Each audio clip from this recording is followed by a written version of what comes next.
Hey, what's going on? Thanks for joining me today. So we are going to, I told you in my last live stream that we were going to do them every Friday, but make sure you subscribe and follow because I'm not going to wait an entire week to get back to you with some more fun modding Minecraft video content. So it's Sunday, it's early afternoon, and I've been thinking about getting back to you guys with another video where what we did last time was talk about the entire setup, all the software you need, the links, like how to get yourself with the right websites, the right extensions, the coding tools, the source code content that you need, everything. So if you haven't watched that, make sure to watch that one first as you're getting started. And then we created what I would call like a not the best practice way of making a pack. We kind of just jammed a vanilla pack together and and put that into a world, and it just copied all the vanilla behaviors and all the we just did a behavior pack. And the cool thing there is that it just has everything there for us to tweak. So that's what we're going to do some more. I figured what we'll do is, since we have that Franken pack that we created, we'll go through and hack it some more. So you could see the main benefit is so that you can go through the behavior pack and modify behaviors of known entities and change them rather than like creating something from the ground up, which is it's a lot more complicated. And I'm going to walk you through that. But I want you to get familiar with how to manipulate entities and items and things like that, all the things that are available in the behavior pack. And so we're going to do that by hacking the vanilla pack. Okay, so this is not a technique we're going to use for publishing content. We're going to use this for experimenting and practicing, and kind of we could extract the changes we make and use them in the future, but this is not the kind of thing we want to take and publish. Okay, so don't do that and get in trouble and blame me. Not like you're going to get arrested or anything like that, but it's not a good practice to kind of republish vanilla behaviors that are unchanged. And as a matter of fact, in the marketplace, it is not allowed. So when we get to publishing professional content, we'll be building things from the ground up.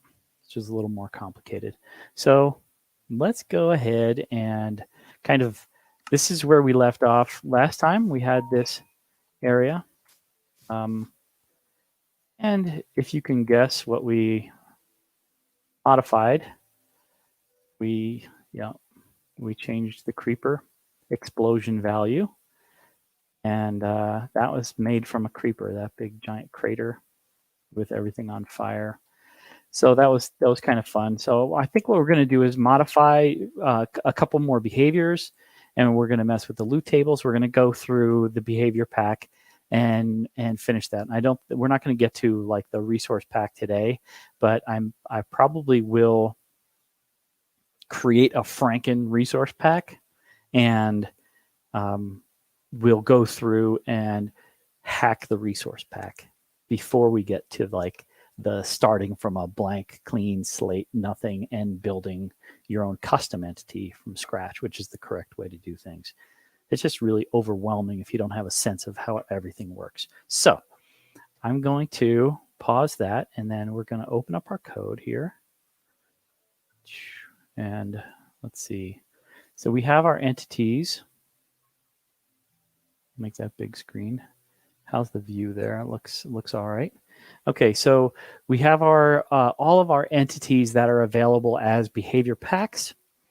And so one of the things we did, so just as a quick recap, we did that thing with the creeper explosion, which I won't do that quite again, but we also summoned a pig. Oh geez. And we took the ghast behavior from the pig. We didn't take the thing that cancels out the fall damage. So when the pig smacks into the ground, we get pork chops. So so we were able to kind of take a behavior from one entity and move it to another. And so that's kind of what we're going to be doing. in this section is kind of hacking these things, bouncing around in the behavior pack. So just to give you a little overview of what's in a behavior pack, we have entities, we have items, we have loot tables, recipes, crafting recipes, spawn rules, and trading. And I'll do maybe a little bit on spawn rules. We'll experiment with that a little bit. But let's start with, like for instance, let's go to the loot tables for the pig, since we pretty much have been able to kill the pig with our new technique here. So if I click on that, we can look at the anatomy of a loot table. So first of all, there's a pool, which is kind of like a collection of things to try, basically. And so I'm using the code collapsing on the left to help you see the groupings of things. So if I open that up, I have one role, and it's going to use the entries for that one role. So if I open that up, and now these are my entries here. I'm going to have a type item of pork chop with a weight of 1. Now, that's my only entry, so it's pretty much guaranteed going to happen, right? And so now I have functions, right? So this function is broken up into, there's 3 separate functions. So the first one is the count. So we're going to get 1 to 3 items when the pig dies and goes to drop something. This is cool because it uses a condition. So the condition is that if the pig is on fire when it dies, then it's going to essentially cook the pork chop. So you'll get a cooked pork chop when you use that, when the pig is on fire and dies, which is interesting. And then we have the last one would be the looting enchantment. And so there's 0 to 1 looting enchantment. And that's more of, especially with something like this that's not like an enchantable type item, it'll be kind of like a modifier that impacts the count. So if it picks a higher enchantment, you'll probably get a higher multiplier on the items that you get output, right? So let's go ahead and change this to what should we change that to? I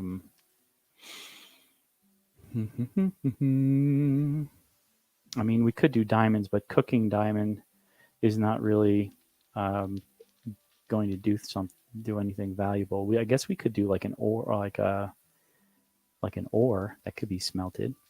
But for this, let's just do diamond, and we'll set the minimum possibility.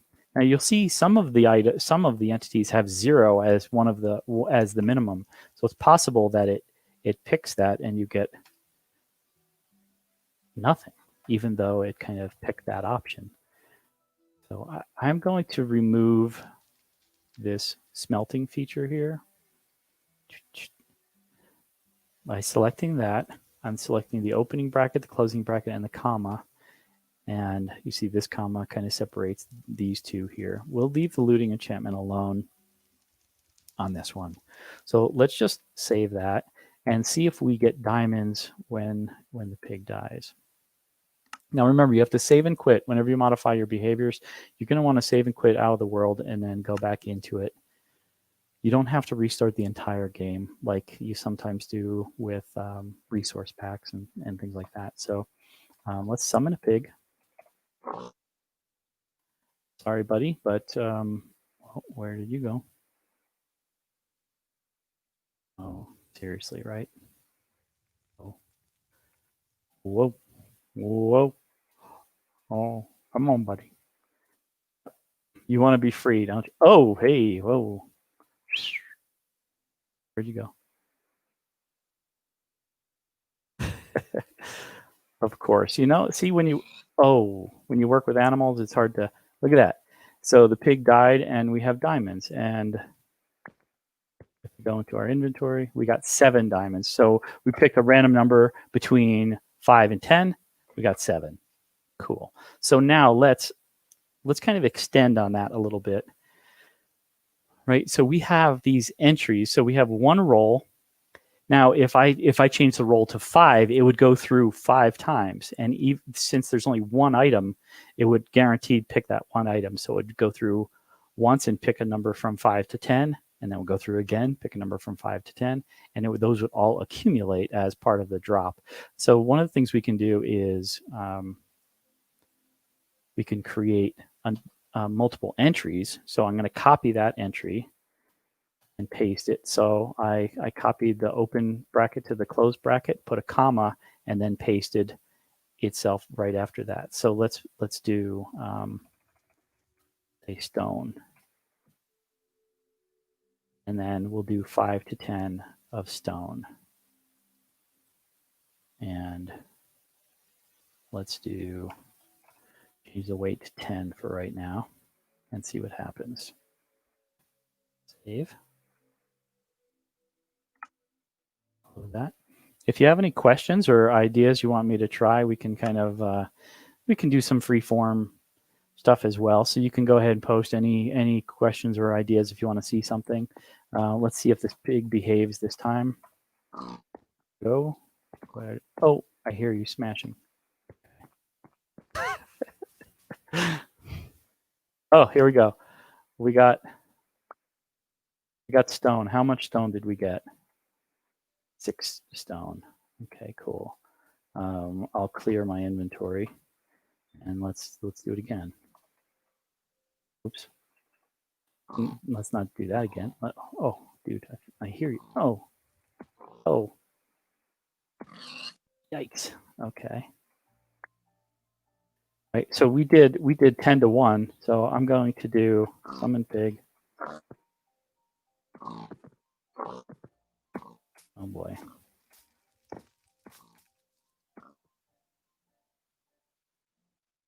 There's just some more stone. Oh boy. Oh, look. So there we got some diamond from this one. How much? 8. Right. So it's picking one of the items based on the weight. That's why we're getting a lot more stone than we're getting diamonds, because the weight for stone was 10 and the diamond weight was 1. So it's less frequency. So there is the way that's working. That's cool. So let's look at some other things. Let's look at a witch. Okay, so what's interesting about a witch is that we have our rolls, which could be randomized from a minimum to maximum, which is pretty cool. Okay, got a suggestion. Maybe make the pig attack the player. That's a good idea. We can look at that. So we have in all of these entries, you could see now we have a stick is one of them. It has a weight of 2. You get from 0 to 2 of them. So it's possible that it picks this one, like this is the winning one, and the count becomes 0. So you get nothing in that case. So that's interesting about some of the randomness of the drops. And then you have gunpowder, which has a weight of 1, count of 0 to 2. Glass bottle, spider eye, 0 to 2. Redstone, interesting. Sugar, and glowstone dust. Right, so that's how the witch is working. One of the things that I think would be interesting is, like, how about a sheep? Like, for you to see how it's getting, like, because depending on the color of the sheep, that's the color of the wool you're getting as part of the loot table drop. So that's an interesting thing to look at. So we're gonna look at that. So we have one roll. We're going to get. Okay, this is pretty cool too, because it has more than one pool. So in the first pool, there's one roll and one entry. So you're definitely going to get wool. And the function that's being run on that wool is setting the data from the color index.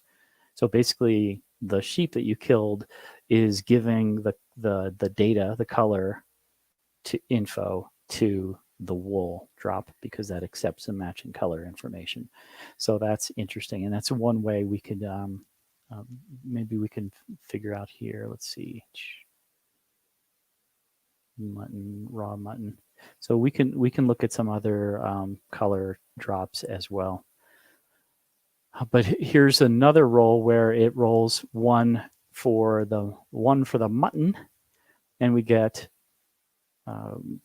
guaranteed to get mutton 1 or 2 pieces. If the sheep's on fire, it'll cook it, and the looting enchantment is a small modifier, so you could potentially get more. Okay, so that's interesting.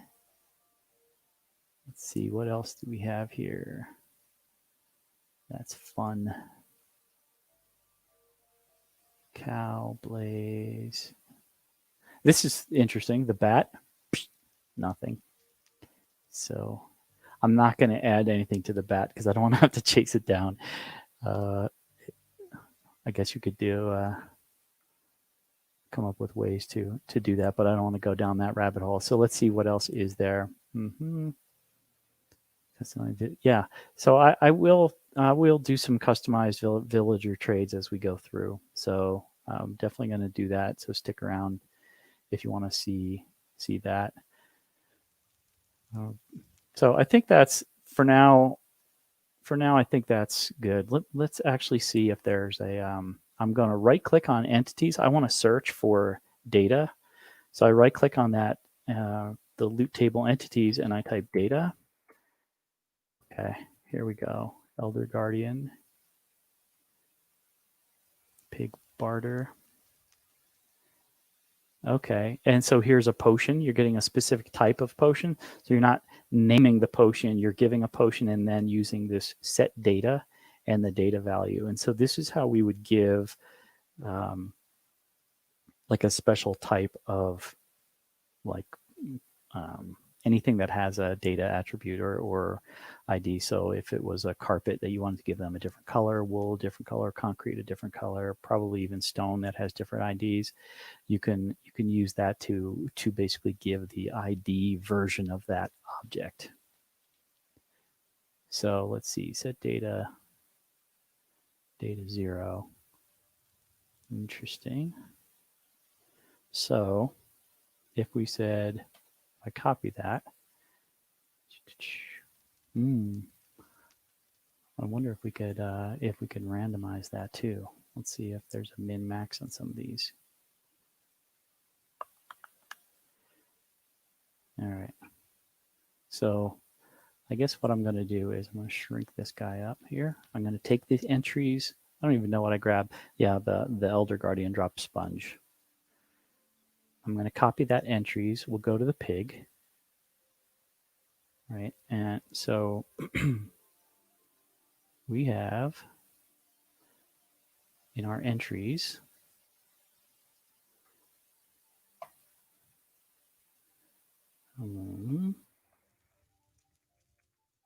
paste that. And how's this?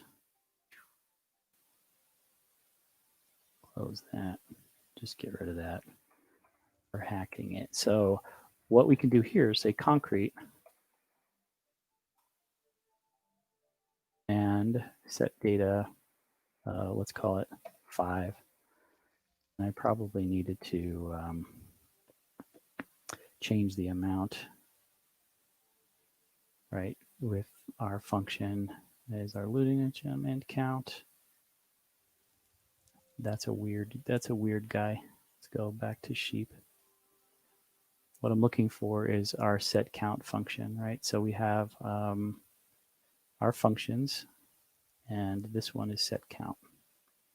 Copy that, go back to pig, functions here, paste that in. So we're getting a set count of 1 to 2, and we're function setting the data to 5. So let's see if we get a let's see, type.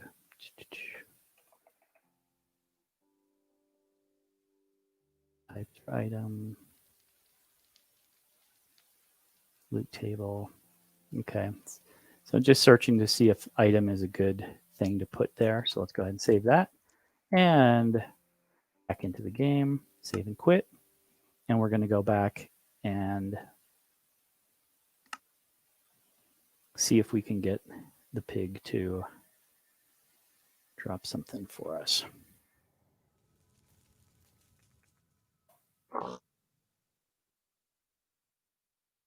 This is like kind of a ridiculous way to do it, right? Where'd you go? Okay. Come on. There you go. There you go. And so we got concrete, 2 pieces of lime concrete. So let's take this a step further and see if we can try to do something like data. Let's see if this works, where I'm taking the min and the max, copy, and I'll replace this here, paste. Right, so and let's make the minimum 0 and the maximum 15. And so one of the things we can do here is we can roll this a bunch of times. So let's just roll this like 8 times and save. So it'll go through and make a new random selection 8 times. So hopefully we'll get see if we get some variation in the types of concrete that a single pig will give us. Hopefully that makes sense. Summon pig. I'm sorry, buddy. But at least you get to fly. Whoa. Oh, cool. Look at that. And there's our 1, 2, 3, 4, 5, 6, 7. Let's see, 1, 2, 3, 4, 5, 6, 7. But we also have, looks like we got the same color more than once here, which is kind of cool. All right. Awesome. So that worked. See how we're able to kind of mix and match things. So one of the things I want to kind of like teach you in doing this is that once you understand all the things that all the vanilla entities can do, and you're trying to create some new behavior in your brand new entity, you want to be thinking about like, how does it relate to an existing vanilla entity so that you can see how that's implemented and then kind of borrow that implementation into your new implementation. And we're doing that by merging things together. But at some point, you're going to have to create these from blank slate and build your behavior. So it's really helpful to know how this works. So clear. Sorry, pig, but you have done a great service for us. So that's actually super cool. So this concept of the way loot tables are designed extends to the chests that are spawned in the world. They'll run through a loot table to decide what they get in them. So if you look at a buried treasure here, in this case, you have multiple pools. Okay, you have 2 pools. One of them is guaranteed to get Heart of the Sea item, one of them. And then in your other, you have between 5 to 12 rolls where it will pick one of these things on each roll. And they're weighted again. So each one of them has a weight. So this has a weight of 5. This has a weight of 20. Now the weight doesn't have to add up to like 100%. It'll just take all the weights that you provide, and basically the weight that you're looking at will be, the numerator, and the total sum of all the weights will be the denominator, and that'll be the percent chance of that thing happening. So you don't have to like try to add it up to 100. You could just go ahead and just weight them relative to each other, no matter how many you have, and that might be good enough. And again, if you want to do the math, you can do the math to figure out percentage-wise a likelihood of things. So it'll go through, pick one of those things, pick a random number, count, and then Go through again 5 to 12 times. That will be what's in that chest after the loot table is run on the creation of that chest. Okay. Similar thing happens with fishing and entities, chests. Those are some of the implementations of loot tables. So you can explore all of those implementations when you're building your own stuff. So I think that's pretty cool. Recipes is a fairly new thing. Let's go ahead and dig into recipes a little bit. So I'll close these. And so if we look at, let's look at some armor. Where, no, we still have this loot tables recipes. Okay. And wow, lots of things. This is why we don't publish a pack like this that has all these things in it, because you're just republishing all the vanilla stuff. But it's fun for us because we can explore everything and like instantly change it. So if we were to look at, let's look at like the diamond chest plate. You could see here we have a shaped recipe that is has this pattern. So you could see it's a 3x3 pattern. Each string has 3 characters, so X space X, and then XXX. And so you could see here there's a key. So an X in this pattern is equal to diamond. The resulting item, if the pattern matches, is diamond chest plate. Okay, so one of the things we can do is change this to dirt and save it. And now go into Minecraft.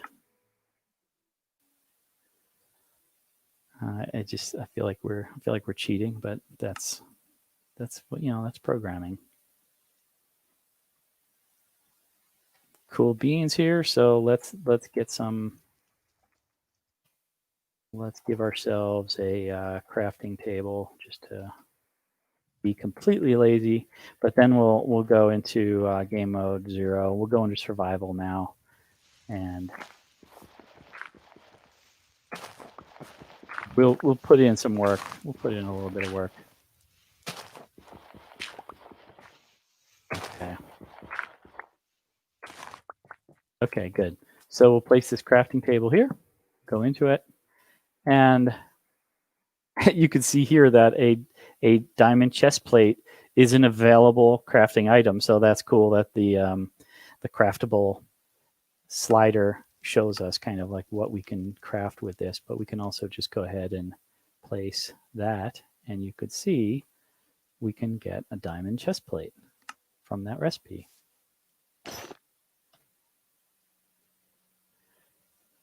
Okay, so that is cool. Let's see.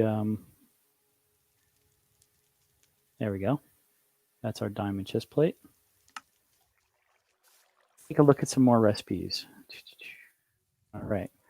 So some of the recipes, like this one has a specific pattern, right? So you have to match that pattern. Some recipes are like things like planks and stuff like that, where you can do the pattern, but it doesn't matter. You know, like an arrow might be another one. Let's see if we look at arrow, right? So we have our shaped recipe that only has one column of settings here, and it has an X and a hashtag and a Y. So we have the hashtag is equal to a stick, the X is flint, and the Y is a feather. And so if we have our crafting table, we can basically build that vertically in any one of the columns, and we'll get that because it's not specific. So if we, let's go ahead and make it specific. Like you have to build it in the middle. So we'll put a space there. So the only way to get an arrow now would be to do the flint up top, and then a stick, and then a feather in the middle. So let's see what happens there if we save that.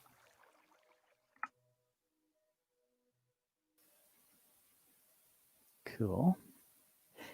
Yeah, don't forget, like we're going to be going through. I'm definitely going to be doing another one of these with resource packs before we get to our Friday scheduled stream. So make sure you subscribe and follow and tweet things out. I probably should have tweeted this out, but I just like spontaneously wanted to do this on Sunday. So here we go. So what we're going to do is we're going to give ourselves some flint.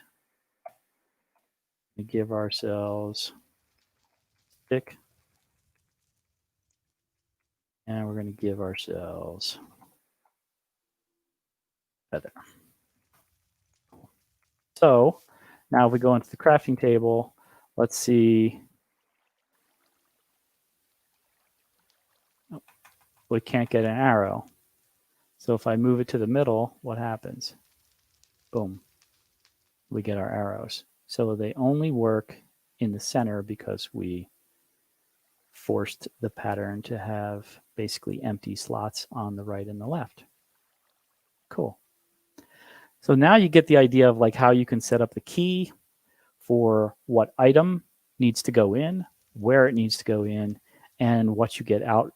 And we got 4 arrows each time because it was set here as the count. And so we could do, you could do concrete. I wonder if you could do a variable, if you could do a min and max. So I have that question. I would right click on recipes and go to find, and I would type min. Oh, that's too similar to Minecraft. Max. So probably not a random, so random min max is probably not something that we can do. And then I go to count, and you could see all the different counts that are defined. Cool. Awesome. So that is your custom recipes. Pretty cool. Let's see if I'm curious about like carpet or concrete. And that's what you should do. Like in your own mind, you should ask yourself curious questions. All right, so thanks, Marco. Okay, cyan carpet. Interesting. So remember what we did with the concrete in the loot table? Similar thing here. Like, so now we're actually what's interesting is that it's saying like cyan carpet rather than like carpet : with an ID. But you're getting cyan carpet if you do 2 of these wool items that have data 9.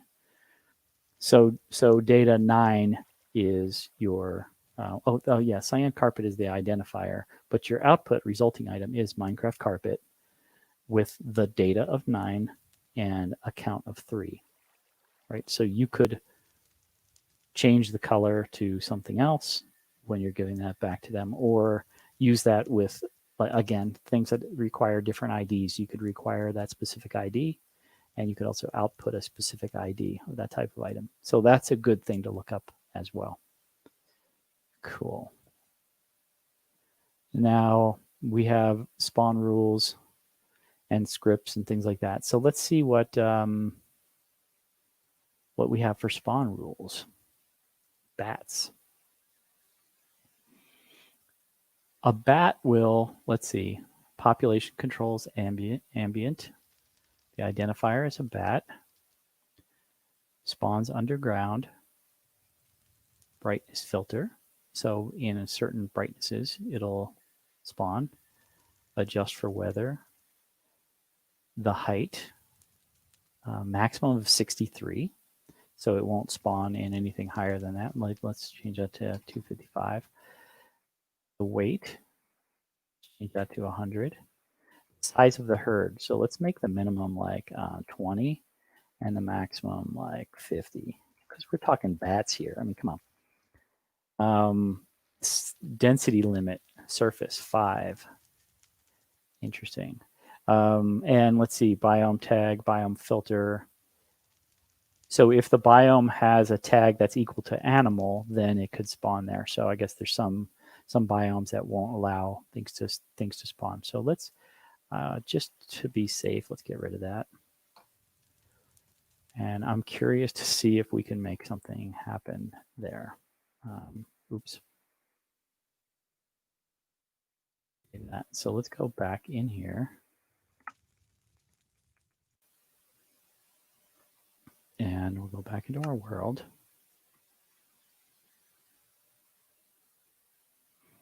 How should we test this to see if we're getting the correct, if we're, I'm going to go to game mode 1. Okay. And even though, so we made the spawn rules 0 to 255. We need to get into a dark enough cave. I'm going to change the light. Actually an interesting idea. I don't know what that's going to do, but let's change that real quick. Let's change the light amount to 15. Save that.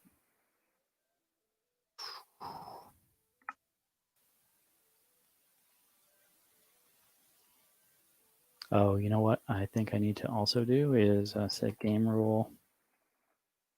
How do I do camera shake? Game rule. Do mob spawning. True. I think I had that turned off. So let's just kind of see some llamas here. So look at that. There's 4. I bet you if we went into the llama code, ooh, cave here. Scared me, that llama yelled at me. Okay. While that's kind of sitting, let's go look at the code real quick for the llama, because that was our first sighting. And so if we look at the herd size is 4 to 6. Brightness filter 7 to 16. Spawns on a certain type of block, grass. That's interesting. Spawns on surface. Spawns on surface. These are the conditions. Cool. Herd size 4. Weather, adjust for weather. Wait.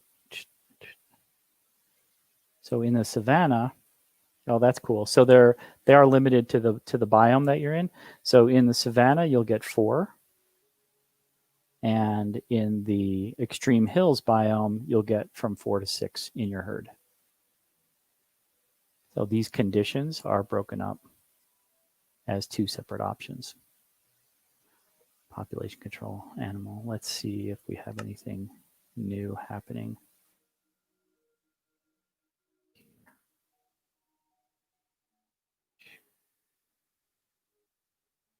Oh, cute little baby pigs. Oh, yeah, that's right. Pigs fly.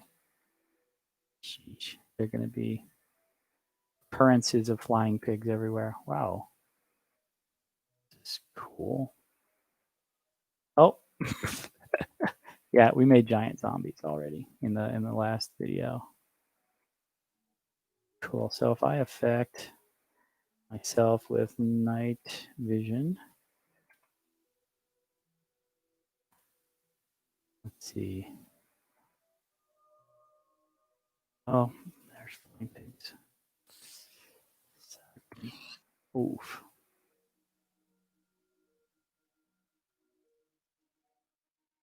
Horsies. Man, we're getting everything except bats. I wonder if we broke bats.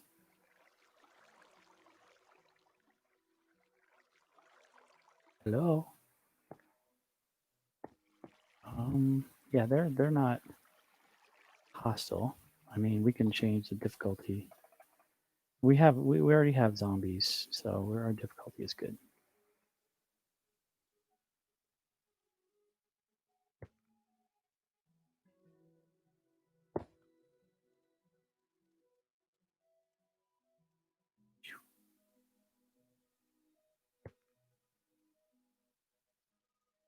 I'm just kind of cave dwelling here. All right, let's see what's going on.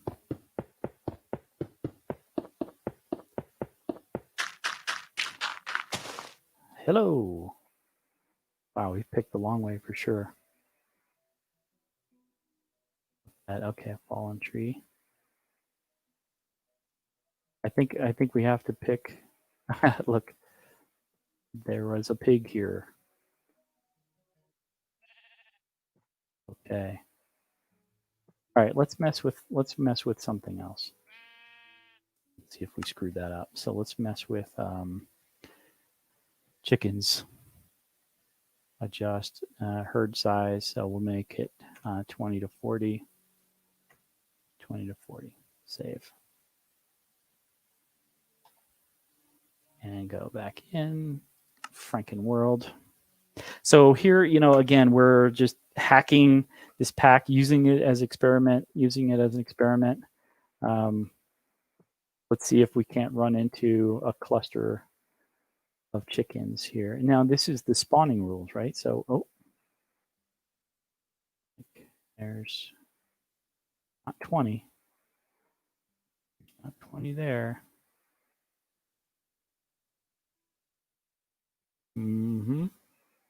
Checking things out here. Okay. Fly around a little faster. See if we can. Seems like a pretty chill area. Oh, hello, pig. Sorry about that, buddy. So cool. So we're kind of let this sit for a second, and let's talk about like what we're gonna do. What we're gonna do next. We're gonna do. There's the villager trades that's next, and then one of the things I want to talk about is the functions. Functions is a folder that's not part of the vanilla, but it's a way for you to do coding in Minecraft that allows you to get multiple commands done in like one single command. So I'm going to show you how to create a function and add it to your behavior pack here as well. So that'll be a good one for us to do. There are also MC structures, which are structure files, but I don't know if I want to quite mess with those just yet. They're a little more complex in the fact that we have to create the structures, export the files, and use them that way. Really weird. Just look, there's our cows.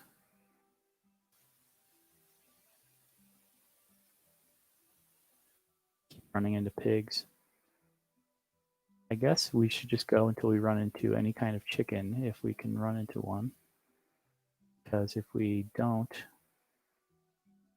oh, okay, 4 chickens. That's annoying. Let's see. Adjust for weather, false. Herd size, population control potentially. Let's go look at our.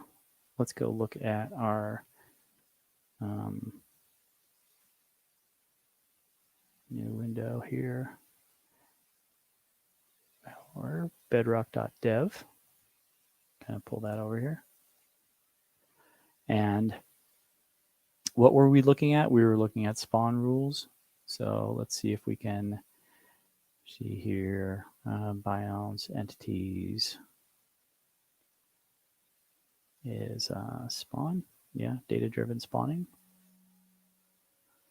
Ooh, wait, herd. This is the event that could be triggered from spawning. That's cool. Max size, maximum number of mobs in a herd. Minimum size, the minimum number. So on this page, I can do a Control F and do population.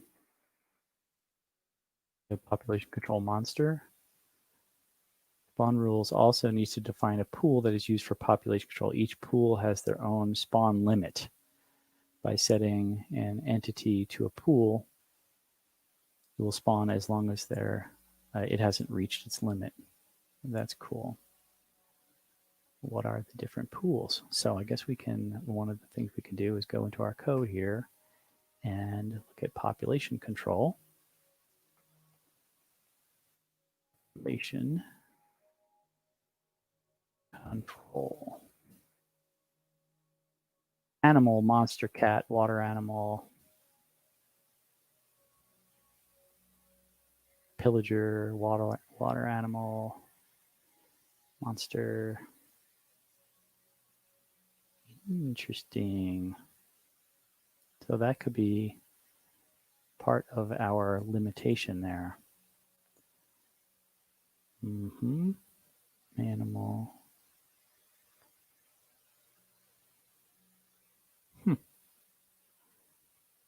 I'm intrigued by that. So if I said water animal as my population control, because I think that was one of them, right? Water animal, yeah. So if I save that, thinking like fish, we probably have bigger groupings. Let's see here. Maximums.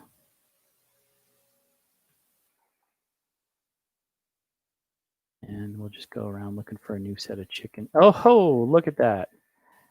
There we go. It's 2, 4, 6, 8, 10, 12, 14, 16, 18, 20, 22. There's definitely somewhere between 20 to 40 chickens in there. So that, oof. They're getting everywhere. Cool. There's there's some of our modification there. There's another flying pig. Let's see if we can't stroll into another herd of another herd of chickens. There we go. Cool.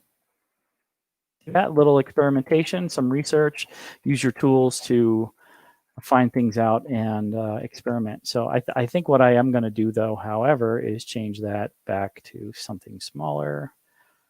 I'll change that maybe from like 6 to 10.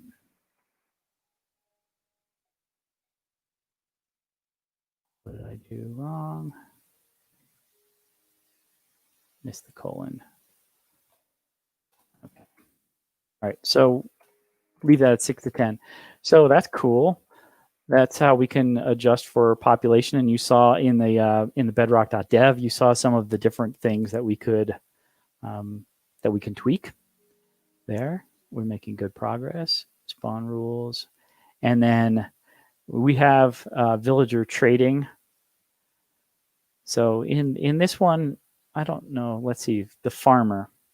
So let's look at the anatomy of how this works. We have tiers. Again, I'm kind of collapsing these. So these are the different trading tiers. Looks like 1, 2, 3, 4 different tiers. So if we look at this first one, if we look at these trades, we have a list of trades. When it has a square bracket, that means that it's an array. That means it contains multiple items that are going to be comma separated. So a curly bracket is like an object and it's going to have the properties of that object. And then if it has a square bracket, that's an array. That means I have a list of things that I want to provide you. And in this case, it's a list of objects. So again, if I click on this closing square bracket, I can see the opening square bracket that it belongs to it that's highlighted in Visual Studio Code. Same thing here. If I click the opening curly bracket, I can see where the ending is. And so you can see here, one of the possible trades is that I want the villager will want wheat, somewhere between 18 to 22 wheat, and will give an emerald in return. And so let's just change this to dirt. And save that. And we have a farmer villager. So let's go save that, go back in.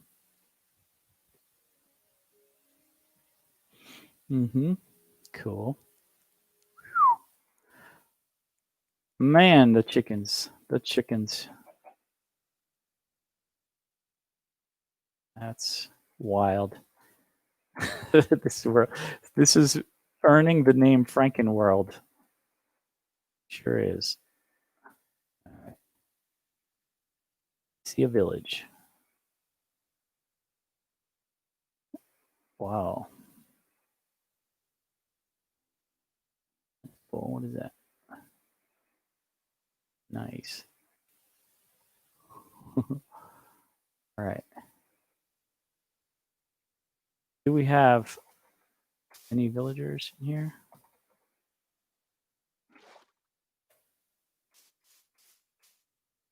Oh.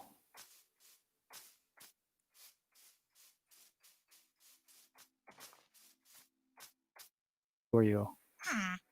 Okay. Just minding your own business. Sorry.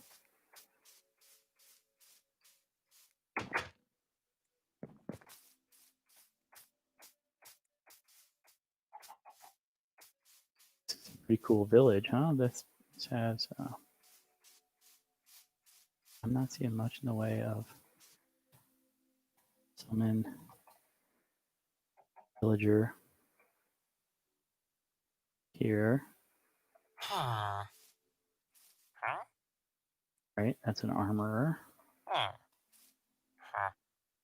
Photographer. You butcher, yeah. Another butcher. So actually, let's go. This is a good moment, right? So we're having this kind of randomness happening, and so we have access to the code. So what we're going to do is we're going to go look at it. I feel like these villagers are skeptical of what we're doing here. Is that what you're going to do? I don't know about that, villager. So if I search for farmer, I have a farmer schedule. Schedule work farmer. Work schedule farmer. Farmer. Okay, and what is this? Where is this in the code? So now, if you remember what we talked about earlier, the behavior pack, the behaviors for entities have three main categories, right? They have the component groups, which is the groupings of attributes that are labeled with some definition, and then you have components, which are like the core base foundational components for that entity that you don't really want to interchange. And then you have events, which will cause they could trigger things to change. And one of the most common things is that when an event gets triggered, it'll swap one component group in and swap another one out. So like if it's a baby, it has all the definitions of a baby, but if it becomes an adult, it removes all the baby components and brings in the adult components. And so we could see here that we are in tons of, we're heading towards the top. So it's a component group, component groups here, boom, components, boom, and events, boom, right? And we had our farmer in here somewhere. Okay. I know. And then let's see, what else do we have? Oh, that went way down to the end. So if I go to the end, what I'm looking for is the event that triggers. Look at that, become farmer. So there's an event that removes all these other possible attributes of a villager and gives them farmer attributes. So now that we know that, let's go back to the game. Leave those skeptics behind, and let's summon a villager again. But the event will be become _ farmer. And dude, don't run. What is your deal? Seriously. Oh. Here's some of the other oof. Yeah, you were not close to home, right? I get it. So let's see if we can find become cleric. Boom, boom. Become.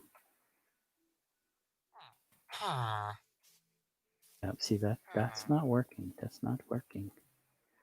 Minecraft become farmer. Minecraft colon become farmer. Farmer. All right. So let's see. Level 1 novice. Interesting. Trades. So this guy wants potatoes. Let's see. More than one. You see, what I was missing was the Minecraft. So this in quotes is the event, the specific event. So we can, when we summon the attribute, we can make any of those events happen. You could also trigger an event now in commands, so you can have a command run on an entity automatically through command. So event, which is pretty cool. I really messed around with that. So we can do at e type equal villager. Oh, sorry. And then the target selector at e type equal villager. And then maybe count equal 3. Let's convert all of them. So Minecraft. Oh, cool. That it gives you the lookup. Become farmer. And there, everybody around us has become a farmer now.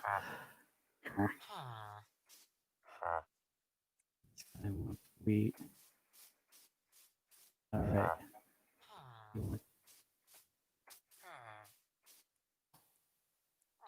Pretty cool, huh?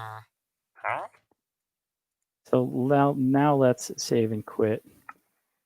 Now that we have all these farmers around, let's go look back at the farmer trades and see what the items were. So they want an emerald, want a carrot, want a potato.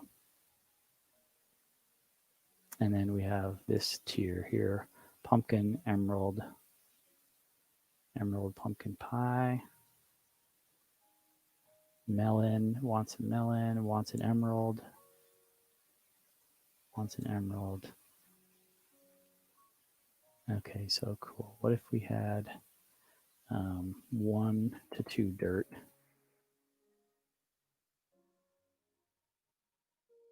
Save that. What does it give? Gives us an emerald. Save. All right, let's go back in, check it out. All right. After we mess around with this, and whether we have success or not, we will go through and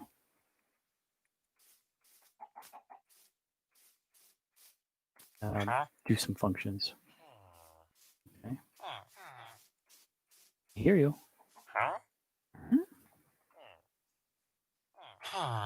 Whoa. 6 potatoes for an emerald. I'm just curious, what's 22 carrots?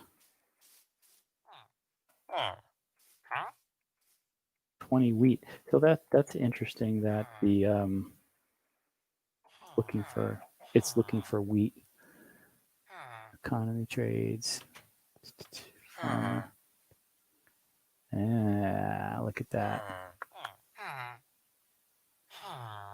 Wants dirt.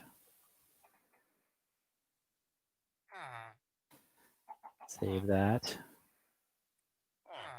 So I went into the economy trades folder and there was a farmer in there. So let's change that. And you could make custom entities that could act like a store, an upgrade station, things like that, where you can give custom trades to your custom entity.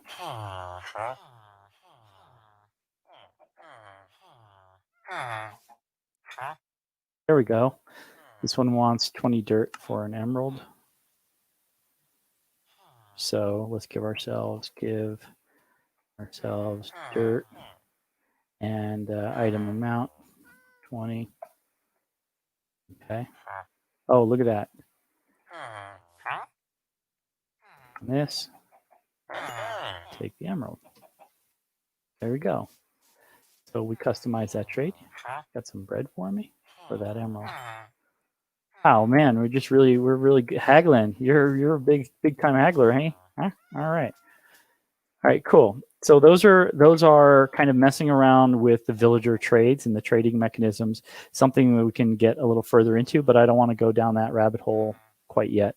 Where are we at? We're at like 1 hour in time, so I don't want to spend too much more time here. So let's do functions, and maybe we could tweak one or more things. If you have any questions, post them in chat. But because we're going to get ready to kind of finish things up here. So functions. We can go up here into our pack. And what I'm going to do, I have this is my pack name. If I right click on that and say new folder, I could do functions. And then in there, I could do a new file, and I could do farmers.mc function. Okay. And from here, I can do, summon a villager, and I could summon the villager at my current location. And I could use the Minecraft colon become underscore farmer. Okay. So just for the sake of copy, paste,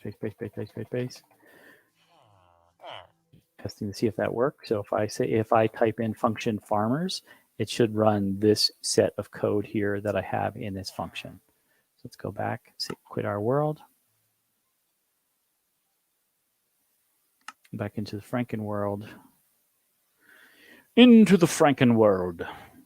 And we have this little secret place. We're going to function. And then you can see here we have farmers as are showing up as a function that exists. And I can run that. Boom. And there we go. There's all of our farmers. So that function command can run, hundreds of commands, and it could run them very quickly. So you could think of putting different kind of gameplay mechanics, different kind of resetting, building things, spontaneously, putting commands that are relative to your current location. So any kind of command that you can run in game, you can put them all together in a function and then run them with that function call. And you could set, so set our game mode to 1, give ourselves a command block, and give ourselves a button. And we could go here, and we could say function farmers, and there they go. You could execute it at a specific location too. So we could probably say, in here, we can say, we could run the function on an execute command to run it at whatever location we want to. Like if we want to execute it over our head, let's see, execute at nearest player 10 over us. Hopefully they don't die.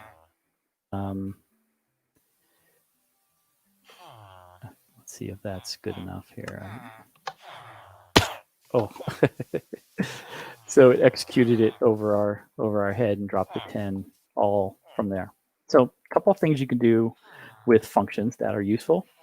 And again, like if you're working with structure blocks and MC structures, you could bring things in there. We didn't really mess around with.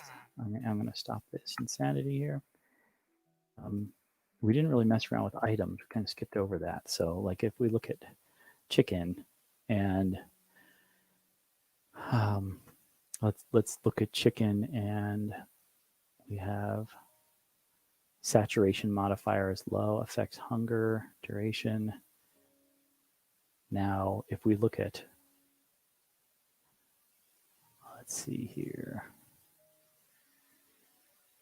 poisonous potato, you can see here it gives poison. It has a 60% chance that you'll have 5 seconds of poison effect added, and you'll get a nutritional value of 2 when you eat that. So let's see here.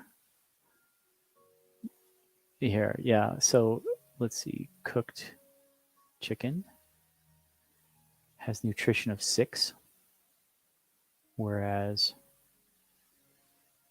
our chicken has a nutrition of 2, and it could give you a hunger effect for 30 seconds, 30% chance. So if we make that, let's say 1, if we guaranteed to have a hunger effect, and then we can have cooked chicken, make that nutritional value like 100. Right. So raw chicken, not good. Cooked chicken, good. Let's see. I just want to summon 1 chicken. I shouldn't have picked chicken, right? We have the spawn rules. Oh boy. Okay, well, all these chickens died. We don't want to know what happened there. So let's see if I go to game mode 0, and I have give me in. All right, so I have cooked chicken and raw chicken. Ah, there's our culprit.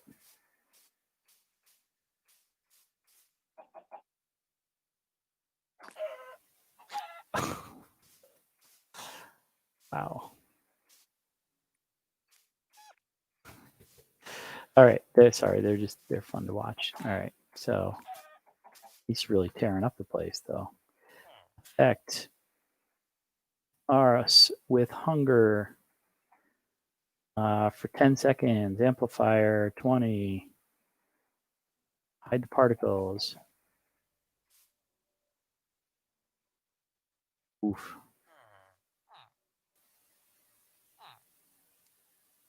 Okay. All right. So now, if we eat the raw chicken, you see we have that hunger effect applied again.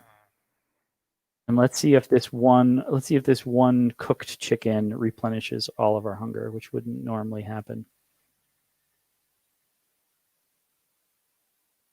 I kind of want to wait for the effect to stop before we continue it. So what did we set as our time frame? 30 seconds. Why did we do that? Okay.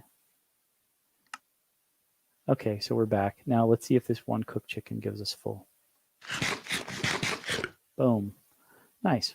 So now you can modify the items, these consumables, to affect you with different kind of effects, nausea, hunger, and you can also control how replenishing they are. Similar deal. Look at your go back to your code here. You have in Bedrock Dev items. You can look up all the different item components, and this is where your mind and your creativity can really start to come into place, like come into play, like all the different things, right? So look at all the different components that could be added to items. And when you find something interesting and you're not sure how to use it, what you do is go back to the code and you search that item. You right click on items, say find in folder, and let's say we want to find repairable. Repair. Not good. Probably not a good one. Let's see. Item components. Cooldown. Let's see. Items. There we go. There's a cooldown on the chorus fruit. So on use action, on use range, cooldown type, and cooldown time. So you can see the attributes that have been implemented and how they work. So that's how that works. Now, one of the things that let's turn off this at these questioning villagers. One of the last things to just kind of remind you of as you're looking through things, like you can experiment with, now that you have this, you can experiment with the entity behaviors and things like that. So like if you wanted to turn a peaceful mob into one that would attack you, for instance. So we could look at the let's look at the cow, and then you might go to like a zombie, and you want to see in the zombie what makes the zombie attack a player. Now we have what's interesting about a zombie, right? Is like you have a baby zombie which moves faster and is smaller, and then you have the adult zombie which moves a little bit slower, and which we made the scale 3.5, which is obnoxious. But there's no attacking behavior different between the adult and the baby. So this is where we would look at, since it's kind of like a constant, it doesn't switch on and off. This is where we would look in our components section. So you would want to either search for components or go find that section, which is typically in the middle. Remember, component groups, components, and events at the anatomy of that pack of the entity. So we have shareables, loot, environment sensor. There's so much cool stuff. So much fun. Okay, it has a melee attack. It stomps turtle eggs. Random stroll, look at player. Okay, so first of all, I'm going to take the melee attack, which I'm pretty certain the pig does not have. And I want to make sure not to put it in the component groups. I want, like I said, pig, cow. We're gonna make sure it's in the components section of the cow, so it has a melee attack. But that's not the only thing that it needs. It needs some other targeting behaviors. So hurt by target means if we attack the pig, then it attacks us. So we become target if we hurt it. And then you have nearest attackable target. I wonder if we can go without nearest attackable target and just use the attacking of the pig. So we'll experiment with that. The nearest attackable target is really like the targeting system where it decides like what entity it can target, what are some of the filters that it decides how to target the entity, whether it forgets them, whether it has to see them. Like, a ghast, you can hide behind something and the ghast won't see you, so it has to have a visual, must see is equal to true. And if you turn that to false, then they'll be able to detect you through objects where you're hidden. So there's, again, we can borrow some of those targeting behaviors, but let's just start with this one real quick. We're going to basically see if a cow will attack us if we punch it. I don't know. You guys shouldn't watch this here. I'm going out to the field to take care of business here. And you see I keep getting an error for the pig because it's saying that there's 2 navigation components when it could only have 1. So we left the old walking navigation when we should have removed that. So it's nice. It's a nice informative error, and we have yet to fix that. Maybe we should. I'm going to summon a cow. Hello. We're fine. We're cool. We're good. All right. No. Okay. He's still He's still panicking. He didn't attack me. All right. I had a feeling about that. We're going to go back to the zombie. And let's see. We have nearest tactical target hurt. I'm going to shrink some of these down. Pushable. All right. There's events. We know we're kind of at the end of our components when we hit events, right? So there's the beginning of components and there's the end. So in here is all those things. Oh, attack. Did we have Minecraft attack on there, or was it melee? Melee attack. So this is setting the attack damage for the melee attack, because you see here it's saying that it has a behavior of a melee attack, but it doesn't say like what the melee attack does as far as damage. So attack should set that. Let's see if that helps. We'll do some incremental changes here, so we're not changing too many things at once. And we're gonna give ourselves. Okay, we're cool at this moment.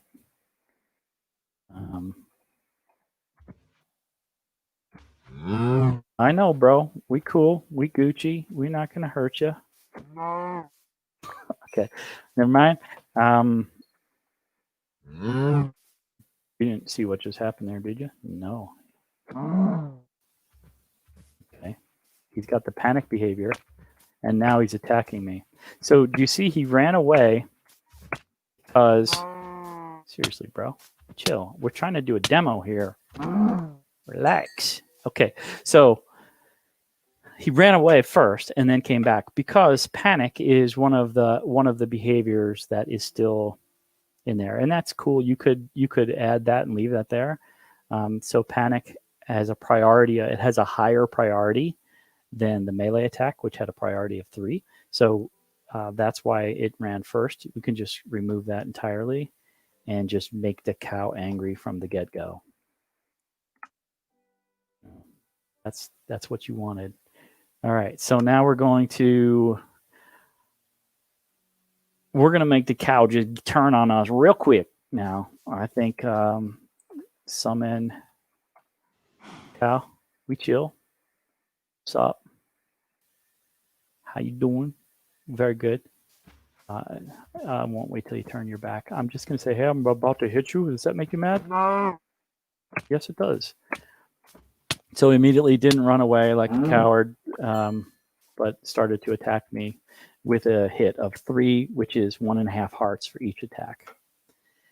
We could add speed multipliers, make it run faster, scare the bejesus out of you if you attack it, make it come attacking real fast at you, and do that. So that's a cool. Again, we're just kind of mashing up the different attributes of vanilla entities in this process. So again, what we're doing is we have the Franken pack, which is like the vanilla pack.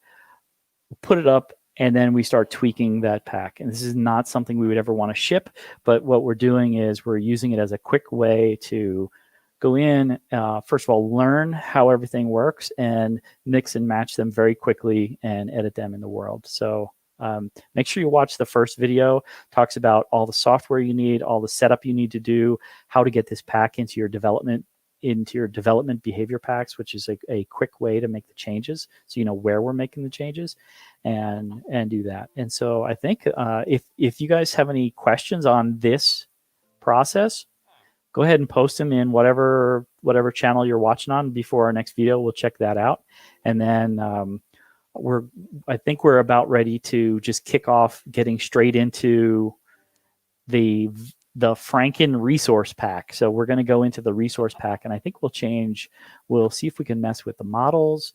We'll see if we can mess with some sounds, mess with animations, things like that. These are all things that you'll find in the resource pack. So let's do a Franken resource pack in the next video. Again, that's not going to be scheduled. It's going to happen kind of quickly. Maybe I'll do a tweet beforehand. So make sure to follow on Twitter at Cleverlike. And make sure you're on Twitch or YouTube as the primary streaming platforms with a follow or a subscribe so that you are getting notified when we're live. Okay. Cool. Thanks for joining. That was fun on a Sunday. Now I'm gonna get to work. You've got me inspired, so I'm gonna go back and start getting some stuff done. So thanks for joining me. We'll see you in the next one.